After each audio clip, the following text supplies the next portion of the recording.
Ashton H2O Sylve gets brutally knocked out by Lucas the Prince Bahdi. And Knuckleheads, this is my reaction. And Knuckleheads, I am covering this because this was the highlight of the Jake Paul versus Mike Perry card. Make no mistake. I mean, the card was a little bit slow, but when it got to this fight, it got crazy. And then from then on, we had nothing but stoppages. So the last 3 fights were exciting. But this was the highlight because I think it was the surprise of the night. I don't think anyone expected Lucas Bahdi to body, pun intended, Ashton H2O Sylve. Now, I think this fight is very interesting for a few reasons, right? Not only as a fight fan, but as a promoter. Because when I was looking at the tail of the tape before the fight started, I said to myself, this is a very risky fight for Ashton Sylve, right? So big respect to him for taking it. And the reason I said that is because this guy's from Niagara Falls, Bahdi. Nobody knows much about him, but he's on a 3-fight knockout streak. He's definitely got knockout power. Almost all his fights had ended in knockout, I think with the exception of 2. He had knocked out 3 people in a row. And the most important thing for me, right, as a promoter, as someone who's made fights and makes fights, I saw he was 10 years older than the 20-year-old Ashton H2O Sylve. And I said to myself, man, red flag. Red flag, because a 30-year-old man versus a 20-year-old man is a completely different body and a completely different brain, right? That grown man strength and that 30-year-old hits different, like the kids say.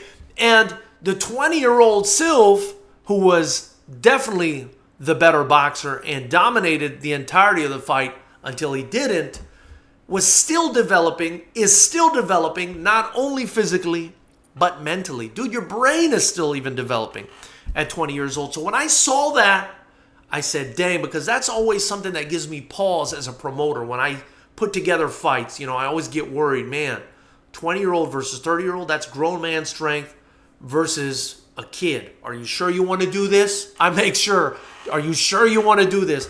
And I'm sure everybody involved knew, and they wanted to do it, and they were having success until they didn't. And I think that's one of the reasons he got knocked out, right? It's because this guy's not only a knockout puncher, but he's a grown man, right? So that was very interesting to me, right? Also, I've interviewed Ashton Sylve's father on this channel. I'm familiar with Jackrabbit Gym. I interviewed Manny Robles there. He used to train people there.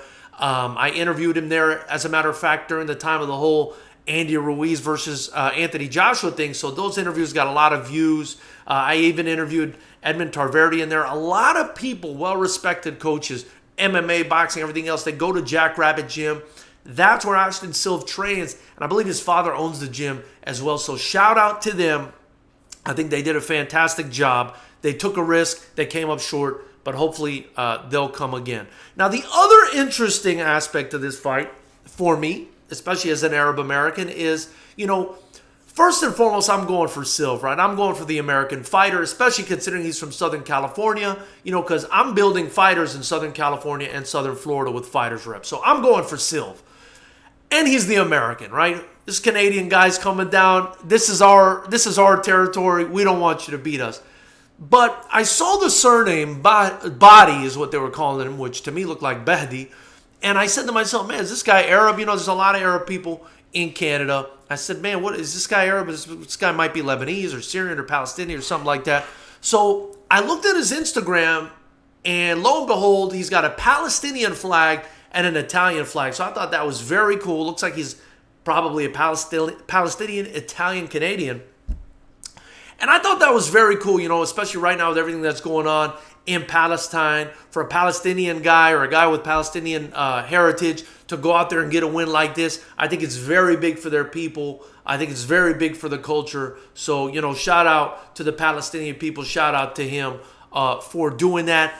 And, maybe that's like a divine intervention or something. I don't know, maybe, it was just Sylve's night to get picked on, because maybe the man upstairs just wanted this Palestinian kid to go out there and do something special for his people. And I'm hoping maybe that we got some of that divine intervention as well to prevent any serious long-term injury for Ashton Sylve, because I do think he's a fantastic talent, and I want to see him come back and I want to see him be the same guy, and I'm really hoping and praying that we don't get any long-term damage for him. So congrats to Bahdi, and hard luck for Sylve. I hope we have him back. Now, here's another thing, though, I wanted to show you guys, because this was a brutal knockout. Ariel Helwani was saying that, you know, it was potentially knockout of the year, and I really appreciated the way that Sylve took the loss, right? If you go on his Instagram, you'll see the way he took the loss. He said, God's plan, everything happens for a reason. You have to take your losses like you take your wins, right? But then he added this. And I want to show you guys. And it's up on the screen right now. And this was kind of creepy for me. He said, "Love all my fans. I'm just glad I could give y'all an exciting fight. Note to come next time I'm going to fall asleep at the wheel.